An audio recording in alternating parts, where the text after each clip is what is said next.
can America break China's chokehold on critical minerals? Joining us now, my great friend Peter Navarro, White House Senior Counsel for Trade and Manufacturing. Peter, you wrote one heck of a good piece today. And basically, at the nub of this, I mean, I want you to walk through a little bit. Strategic government support, okay? I believe in Milton Friedman. I'm in favor of free markets and free enterprise. But sometimes you got to have some strategic government support. I agree with you. This is too important. Larry, the answer is the free market with a little help from Uncle Sam when the adversary, and make no mistake, China is an adversary in this context, is dumping as a matter of strategy to push everybody out. The whole model, Larry, that China has used across many, many industries, steel, solar, rare earths, critical minerals, is basically to dump into markets at below market prices, predatory pricing, get everybody out, and then take it over. And usually in that monopoly type model, what they do, the monopolist just makes more money, right?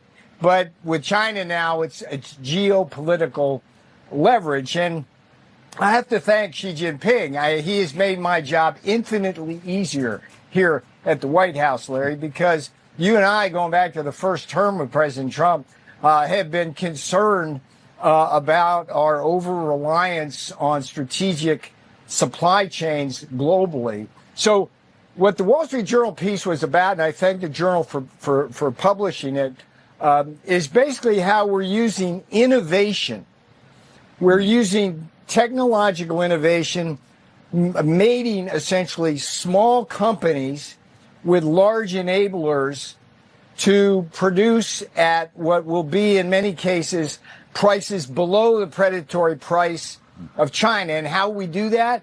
By a paradigm shift. And the companies I talk about, Larry, in the piece are ReElements at one end of the magnet chain and Vulcan at the other end. So if you go to China and watch how they make rare earths at the beginning stages, it's like a Dickensian nightmare. It's an environmental, just poisonous soup, and they have no qualms about doing that. And not surprising that a lot of the West basically offshored that to China, right?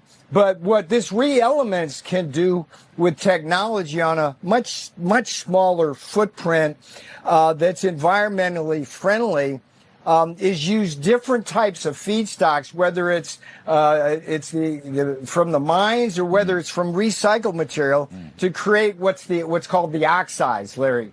And then the oxides go to Vulcan, and those oxides are transformed on a customized basis into the magnets for all of the applications, whether it's an F-35 or an iPhone or an auto, everything in between, right? So that's the model. Yeah. And what we've been able to do at the White House, working with across the agency, Department of War, we're working with the Department of Energy, we're working with the Import-Export Bank, and what we're doing is we're getting money.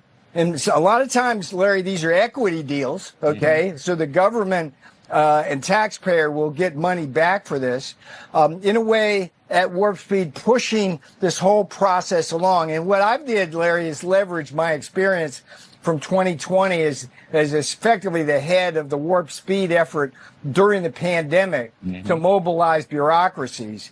And a lot of times it's like herding cats, but this time around, everybody's pulling oar, and we're doing really well. Gallium is a big one. I don't know if you know what all the uses for gallium, but this one partnership alone, tiny ReElement with tiny Vulcan, with a partner in between that can get scalability, will be having enough separation capacity by the end of the third quarter of this year to serve triple the entire demand of the United States. That's which means we're essentially doing what the frackers did for oil. We are positioning ourselves for strategic, critical mineral dominance, thanks to the Chinese strategy. Larry, what they're doing is they're lying to us, first of all, with their deals.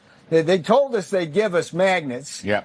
They're not. They're doing what's called a starve not strangle strategy. You know, they blame their bureaucracy for things moving slow, but they're ratcheting down on all the world, including the United States.